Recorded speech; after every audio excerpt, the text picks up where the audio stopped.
Olá a todos, sejam bem-vindos à nossa nona aula. Nós hoje vamos avançar um pouco mais sobre imunohistoquímica e falar especificamente sobre imunofluorescência e sobre técnicas imunoenzimáticas, que são fundamentais tanto no diagnóstico em patologia quanto na pesquisa científica. É um conteúdo um pouco mais denso, mas vamos construir um raciocínio passo a passo de forma bem didática.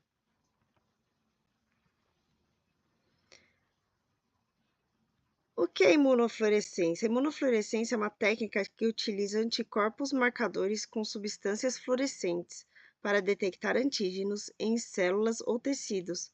Esses marcadores permitem a luz quando estimulados por luz ultraviolenta, permitindo a visualização ao microscópio de fluorescência.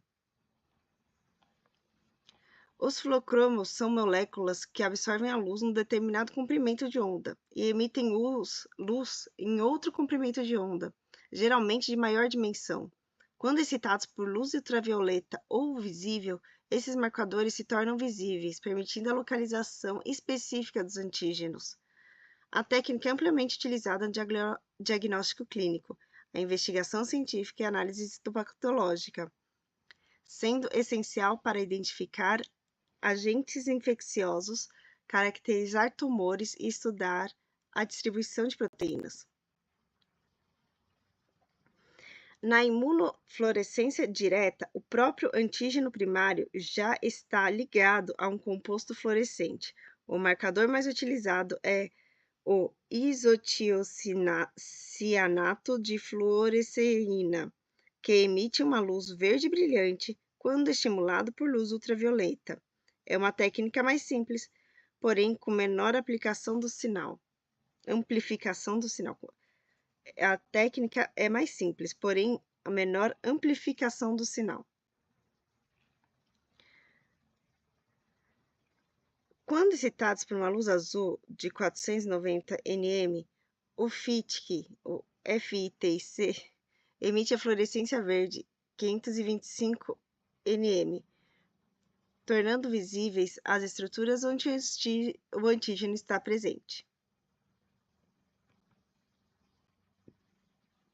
Na imunofluorescência indireta, o anticorpo primário não é marcado.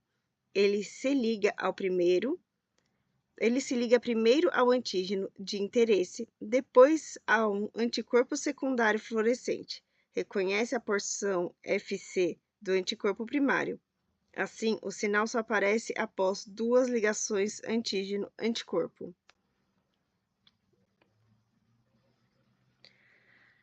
A imunofluorescência direta versus indireta. A indireta é considerada mais específica e mais sensível. Isso acontece porque o anticorpo primário está livre do marcador, reduzindo interferências, e o sinal é amplificado pela ligação do anticorpo secundário. Por isso, ela oferece melhor controle da reação. No método direto, uma única etapa de incubação, menor tempo de execução, sinais menos intensos, ideal para diagnóstico rápido, menor risco de reações cruzadas, custo mais elevado por teste. Um método indireto, duas etapas de incubação, tempo de execução mais longo, amplificação do sinal fluorescente, maior sensibilidade analítica, flexibilidade na escolha dos fluocromos, mais econômico para análises múltiplas. A escolha dos métodos depende dos objetivos da análise, disponibilidade de recursos e necessidade de sensibilidade versus a rapidez. Técnicas imunoenzimáticas. Na década de 60, surgiram as técnicas imunoenzimáticas, que utilizam anticorpos ligados a enzimas e não a compostos fluorescentes. Aqui, o sinal visual surge da formação de um produto colorido no local da reação.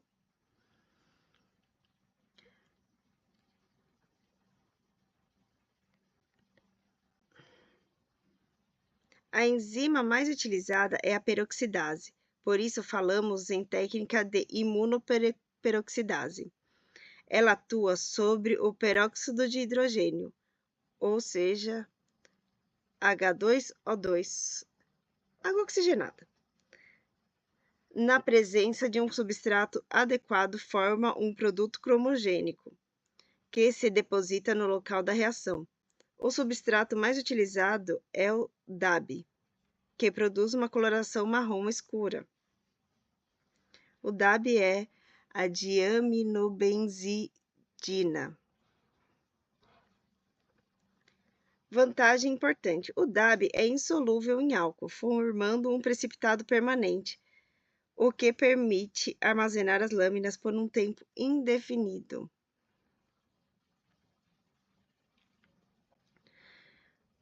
Método direto versus indireto imunoenzimático. Assim como a imunofluorescência, as enzimas podem ser ligadas diretamente ao anticorpo primário ou ao anticorpo secundário.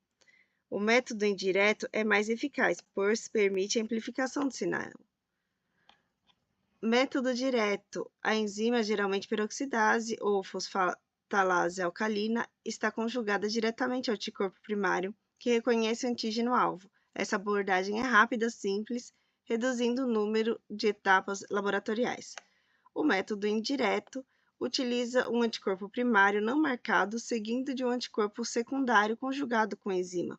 Essa estratégia permite a amplificação do sinal, pois múltiplos anticorpos secundários marcados ligam-se a cada anticorpo primário. Embora mais rápido, o método direto apresenta menor sensibilidade, devido à limitação do número de moléculas que a enzima pode ser conjugada em cada anticorpo. Já o método indireto oferece maior sensibilidade, flexibilidade e custo efetivo, sendo o método preferencial em imunohistoquímica.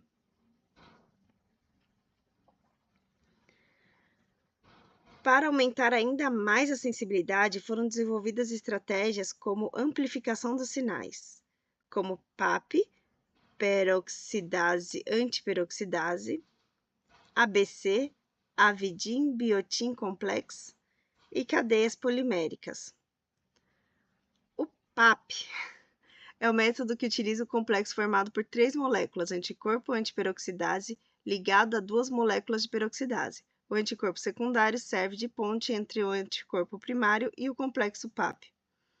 O ABC, sistema baseado em forte afinidade entre avidina e biotina, utiliza anticorpo secundário biotinilado que se liga a um complexo pré-formado de avidina, conjugada com peroxidase e biotina livre.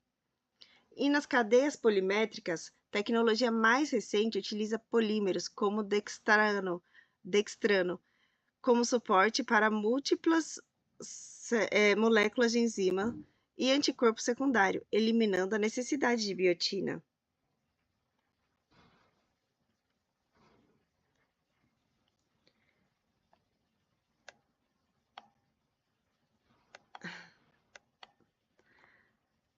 Praticamente a mesma coisa, né?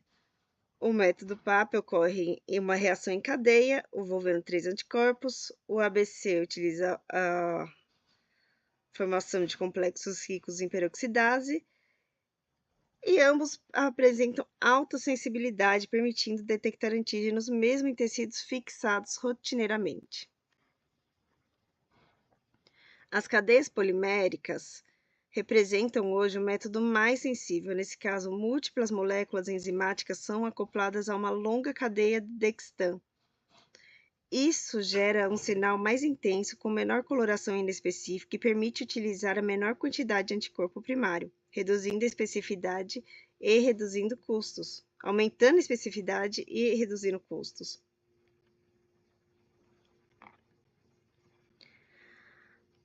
A fixação tecidual a gente repete várias vezes nas aulas. Por quê?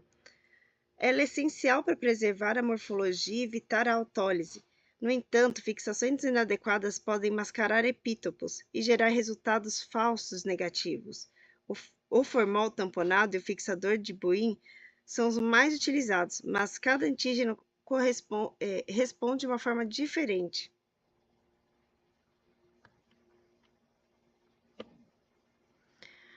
A recuperação antigênica. Quando os epitopos estão mascarados, utilizamos utilizamos métodos de recuperação antigênica, como aparecimento de microondas ou panela de pressão. Esses métodos são especialmente úteis em amostras antigas ou mal fixadas.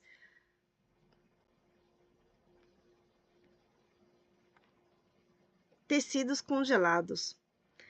Em alguns casos, especialmente quando os antígenos são muito sensíveis, o congelamento da amostra é a melhor opção. Tecidos congelados preservam melhor a antigenicidade e podem ser cortados em crisolato ou desidratos a frio, preservando e oferecendo excelente imunorreatividade.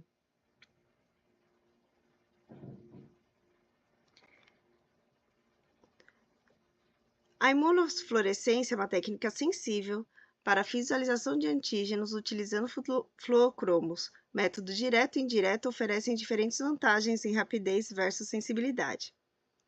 Amplificação do sinal. Sistemas PAP, ABC e cadeias poliméricas aumentam dramaticamente a sensibilidade, e as cadeias poliméricas representam a mais moderna tecnologia e eficiência. As técnicas imunoenzimáticas utilizam enzimas como marcadores para produzir sinais visíveis permanentes. A imunoperoxidase, como DAP, é amplamente utilizada em diagnóstico histopatológico. Não esquecer, lógico, do processamento tecidual. A fixação adequada e recuperação antígena são essenciais para os resultados fidedignos. Tecidos congelados preservam melhor a antigenicidade, mas requerem equipamentos especializados. Com isso, finalizamos a nossa aula sobre imunofluorescência e técnicas imunoenzimáticas. Esses métodos representam avanços fundamentais na patologia moderna, permitindo maior sensibilidade e especificidade na confiabilidade dos diagnósticos. Se você gostou dessa aula, não esqueça de deixar o seu like, compartilhe e acompanhe as próximas. Eu sei, ainda não estamos falando das doenças, sim, mas é importante saber os métodos que vai descobrir as doenças, mesmo antes de falarmos sobre elas. Estamos seguindo o mesmo processo do livro de patologia do Boglioli.